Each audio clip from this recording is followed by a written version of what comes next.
दिव्य मुंबई, सत्याला न घाबरणारी पत्रकारिता. आवाज सामान्यांचा. अखेर स्मशानभूमीतून डॉक्टर बाबासाहेब आंबेडकर यांचा पुतळा काढला उल्हासनगर. उल्हासनगर कॅम्प 3 येथील शांतीनगरच्या स्मशानभूमीत विनापरवानगी उभारण्यात आलेला डॉक्टर बाबासाहेब आंबेडकर यांचा पुतळा अखेर आज काढण्यात आला असून सदर पुतळा स्मशानातून बाहेर काढल्याने आंबेडकरी समाजाने महापालिका व आंदोलनकर्ते यांचे आभार मानले आहे. उल्हासनगर कॅम्प 3 येथील शांतीनगरच्या स्मशानभूमीत काही लोकांनी शासनाची व महापालिकेची कोणतीही परवानगी न घेता डॉक्टर बाबासाहेब आंबेडकर यांचा पुतळा उभा केला होता.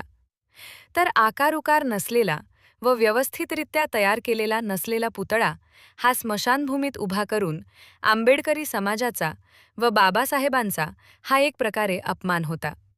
त्यामुळे या स्मशानभूमीतून सदर पुतळा काढण्यात यावा म्हणून डॉक्टर बाबासाहेब आंबेडकर पुतळा सन्मान समितीचे श्यामदादा गायकवाड, अन्यायविरोधी संघर्ष समितीचे दिलीप मालवणकर, तर कायद्याने वागा लोकचळवळीचे राज असरोनकर यांनी महापालिका आयुक्त, जिल्हाधिकारी यांना पत्रव्यवहार करून स्मशानभूमीत उभा केलेला पुतळा स्थलांतरित करण्याची मागणी केली होती. दरम्यान शासन प्रशासन यांनी पत्रांची दखल न घेता वेळ काढूपणा केला असल्याने राज असरोनकर यांनी राहत्या घरीच बेमुदत उपोषण सुरू केले.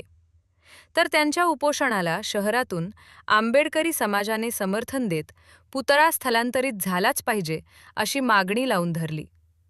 तेव्हा अखेर जिल्हाधिकारी यांनी आयुक्तांना पुतळा काढण्याचे आदेश दिले. तरी पण आयुक्तांनी हे प्रकरण गांभीर्याने घेतले नव्हते. दरम्यान सर्वपक्षीय बैठक घेऊन महापौर, आयुक्त, आमदार, गटनेते, पोलीस प्रशासन यांनी स्मशानातील पुतळा काढण्याचा निर्णय घेत अखेर आज स्मशानातून डॉक्टर बाबासाहेब आंबेडकर यांचा पुतळा सन्मानपूर्वक काढण्यात आला. आमदार डॉक्टर बालाजी किणीकर, रिपब्लिकन व कामगार नेते श्यामदादा गायकवाड, गटनेते अरुण आशान, नगरसेवक नाना बागुल, नगरसेवक राजेंद्र चौधरी, काँग्रेसचे जिल्हा अध्यक्ष रोहित साळवे, समाजसेवक शिवाजी रगडे, ॲडव्होकेट जय गायकवाड यांच्यासह सामाजिक कार्यकर्ते या बैठकीला उपस्थित होते. सामाजिक कार्यकर्ते पत्रकार प्रफुल्ल केदारे, शिवाजी मस्के, संजय खरात, प्रवीण माळवे, मनोज जगताप, आशिष थोरात, संतोष खत्रे, सिद्धार्थ सुरडकर, अनेक सामाजिक संघटनांनी या उपोषणाला पाठिंबा दिला होता. दरम्यान पुतळा काढल्यानंतर महापौर अश्विनी निकम, तहसीलदार कल्याणी कदम यांच्यासह गटनेते, नगरसेवक, सामाजिक कार्यकर्ते यांनी राज असरोनकर यांच्या घरी जाऊन त्यांच्या उपोषणाची सांगता केली. दिव्य मुंबई मराठी, शिवाजी मस्केसह संजय खरात, उल्हासनगर. कायद्याने बघा लोक चळवळ ह्या विषयावरती पत्रव्यवहार करते आहे. जिल्हाधिकारी कार्यालय, उल्हासनगर महानगरपालिका, पोलीस आयुक्त या सगळ्यांशी पत्रव्यवहार केल्यानंतर जेव्हा असं लक्षात आलं की रिझल्ट मिळत नाही आहे, त्यानंतर आपण राज्याचे गृहसचिव, नगरविकास सचिव या सगळ्यांना, मुख्य सचिव या सगळ्यांना पत्रव्यवहार केला. कारण बाबासाहेब आंबेडकरांसारख्या पुतळ्याचा जो विषय असतो हा खूप सेन्सिटिव्ह विषय असतो आणि अशा प्रकारचे विषय वाढून समाजामध्ये कुठल्याही प्रकारचे ताणतणाव होऊ नयेत ही काळजीसुद्धा असे सगळे विषय हाताळताना आपल्याला घ्यावी लागते. महाराष्ट्र राज्यामध्ये एक पुतळा धोरण आहे. त्यानुसार जिल्हाधिकाऱ्यांच्या परवानगीशिवाय कुठल्याही संस्थेला, व्यक्तींना पुतळा उभारता येत नाही आणि त्याच्यामध्ये अशी अट आहे की कोणी जर परवानगीशिवाय पुतळा उभारला तर तो काढून टाकण्यात यावा आणि ज्यांनी उभारला त्यांच्या विरुद्ध फौजदारी स्वरूपाची कारवाई करण्यात यावी. परंतु आपण जी मागणी करत होतो दोन त्याला मुद्दे होते. एक, स्मशानामध्ये पुतळा उभारणं हे कुठल्याही आंबेडकर प्रेमी व्यक्तीला, समाजांना खटकणारी गोष्ट होती आणि त्याच्याबरोबरीला ते शासन निर्णयाचं उल्लंघन सुद्धा होतं. त्यामुळे शासनाने शासन निर्णयाचं पालन करावं अशी एक अपेक्षा होती. 8 महिन्यांच्या पत्रव्यवहारानंतर आपण आंदोलनाचा, उपोषणाचा इशारा दिला, परंतु प्रतिसाद न मिळाल्यामुळे मला शेवटी 1 एप्रिलपासून ते उपोषण सुरू करावं लागलं. उपोषण घरी करण्यामध्ये सुद्धा हेच कारण आहे की हा सेन्सिटिव्ह विषय आहे. सार्वजनिक ठिकाणी आपण जर ते उपोषण केलं असतं तर त्याला वेगळं वळण लागण्याची शक्यता असते, ताणतणाव होण्याची शक्यता असते आणि ते आपल्याला करायचं नव्हतं. ह्याच्यामध्ये कुठल्याही प्रकारचं राजकारण सुद्धा आपल्याला आणायचं नव्हतं. माझ्या मनामध्ये ही भीती होती की बाबासाहेब आंबेडकरांचा पुतळा हटवा या मागणीला समाज सपोर्ट करेल का, किंवा लोकांच्या भावना फार तीव्र आहेत. कुठे जरी असला तरी बाबासाहेबांचा पुतळा म्हटला की लोकांच्या एक संवेदनशील भावना असतात. परंतु उपोषण सुरू केल्यानंतर मी पाहिलं की ट्रिमेंडस सपोर्ट ज्याला म्हणतात, की ह्या उल्हासनगरमधल्या अनेक व्यक्ती, संस्था, संघटना यांचा घरी ओघ लागला आणि लोक पत्र देत आहेत, सपोर्ट करतायत. हा विषय संपूर्ण महाराष्ट्रामध्ये गेलेला आहे. माझ्याकडे बीडवरून, अलिबागवरून, वेगवेगळ्या ठिकाणाहून महाराष्ट्रातून लोक भेटायला आले.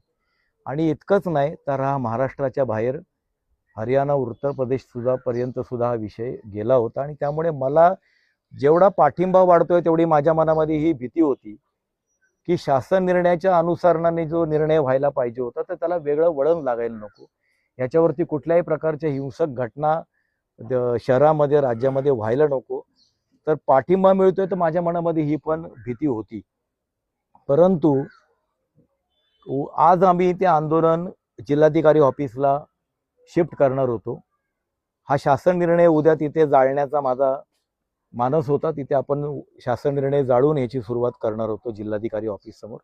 परंतु कल्याणी मॅडम यांचा मला काल कॉल आला आणि त्यांनी सांगितलं की हा विषय आम्ही हाताळतोय, आम्ही तिथल्या लोकांची समजूत काढू, त्यांच्याशी डायलॉग करू आणि सामंजस्याने तो पुतळा काढण्याचा प्रयत्न करू. अगदीच नाईलाज झाला तरच आम्हाला फोर्सिबली कारवाई करायला लागेल. परंतु आता सगळ्यांकडून मी ऐकतोय की तिथले स्थानिक जे लोक आहेत त्यांनी सुद्धा ह्याला सहकार्य केलेलं आहे. लोकांच्या बाबासाहेबांबद्दलच्या भावना ह्या खूप नाजूक असल्यामुळे लोकांना उभारताना कधी कधी ह्या गोष्टी लक्षात येत नाहीत की बाबासाहेबांचा पुतळा आहे, चला उभारूया. सगळ्यांच्याच ह्या गोष्टी लक्षात येत नाहीत. परंतु आंदोलन वाढल्यानंतर त्या लोकांनी थोडासा सामंजस्यपणा दाखवायला पाहिजे होता. मी सुद्धा ह्याच समाजातला माणूस आहे आणि गेल्या अनेक वर्षामध्ये वेगवेगळ्या सामाजिक विषयावरती आंदोलनं सुद्धा केलेली आहेत. त्याच्यामुळे लोकांनी सुद्धा समजून घेऊन आणि जेव्हा पाठिंबा वाढतोय तर तिथल्या लोकांनी सुद्धा करायला पाहिजे होतं समंजसपणा. परंतु हरकत नाही, शेवटी हा पुतळा निघालेला आहे. तो भविष्य काळामध्ये तिथल्या स्थानिक लोकांच्या मागणीवरून तो यथायोग्य ठिकाणी सन्मानपूर्वक शिफ्ट होईल. ह्या पुतळ्यापेक्षाही मला असं वाटतंय की एक योग्य पुतळा, जरा व्यवस्थितपणे त्याला बनवून आखीव रेखीव पुतळा जो आहे बाबासाहेबांचा वाटेल असा पुतळा तिथे कायद्याची प्रक्रिया पार पाडून उल्हासनगर महापालिका, शहरातले लोकप्रतिनिधी हा तिथले उभारतील, त्यांच्या वस्तीमध्येच उभारतील, जेणेकरून त्या लोकांना आपल्या वस्तीमध्ये हा पुतळा मिळेल अशी मी आशा व्यक्त करतो. आणि माझी लढाई काही संपलेली नाही आहे, कारण शासन निर्णयाची अंमलबजावणी कोणी करायची हा प्रश्न उरतो. त्यामुळे आपण शासनाकडे माझा पुढचा फॉलोअप राहणार आहे की या शासन निर्णयामध्ये मॉडिफिकेशन व्हावं, या शासन निर्णयाचा ॲक्ट व्हावा आणि पुतळा बेकायदेशीर उभारणारे जे लोक आहेत त्यांना किमान $1,00,000-2 लाखाचा दंड आणि त्यांच्यावरती फौजदारी स्वरूपाची म्हणजे तुरुंगवासाची कारवाई अशा प्रकारचं व्हायला पाहिजे. आपण महाराष्ट्रात बघतोय की अनेक ठिकाणी पुतळ्यावरून विवाद सुरू आहेत. ते व्हायला नाही पाहिजेत खरं म्हणजे, परंतु सुरू आहेत ते. आता त्याला नाईलाज आहे. बाबासाहेब आंबेडकरांचा पुतळा हटवा ही मागणी अत्यंत दुःखद आणि वेदनादायी अशी होती माझ्यासाठी. परंतु स्मशानामध्ये तो पुतळा जर राहिला असता तर तो भविष्यामध्ये त्याचा ट्रेंड व्हायला नको. लोक इकड तिकडचं उदाहरण दाखवून आपल्या आपल्या ह्याच्यामध्ये त्यांनी केलं असतं. त्यामुळे हे आंदोलन करावं लागलं. आणि प्रशासनाला जरी प्रक्रियेमध्ये वेळ लागलेला असला तरी सुद्धा तो वेळ जरी द्यायचं म्हटलं तरी मला माझं उपोषण सुरू राखणं हे मला गरजेचं होतं. आणि मला सगळ्यांचे आभार मानावेसे वाटतात, ज्यांनी ज्यांनी ह्या सगळ्या प्रक्रियेमध्ये सहभाग नोंदवला, ज्यांनी ज्यांनी प्रयत्न केले त्या सगळ्यांचे मी आभार मानतो. आणि मी बहुत करून ज्या संघटना आल्या सगळ्या त्यांचे मी आभार मानतो खास करून, कारण त्यांच्या रेट्यामुळे आज हा निर्णय झालेला आहे. उल्हासनगरमधल्या जवळजवळ सगळ्या संघटना याच्यामध्ये उतरल्या आणि त्या रेट्यामुळे ह्या आंदोलनाला बळ मिळालं आणि त्याच्यामुळे पण एक दबाव निर्माण झाला.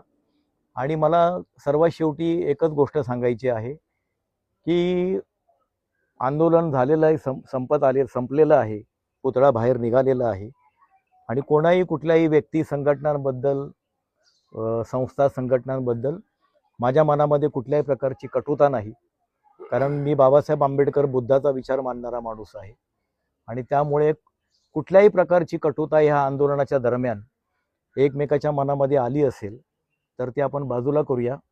जितकं शक्य होईल तितकं याच्या पुढच्या काळामध्ये एकत्र जर काही काम करता आलं तर ते आपण करण्याचा प्रयत्न करूया. डॉक्टर बाबासाहेब आंबेडकरांचा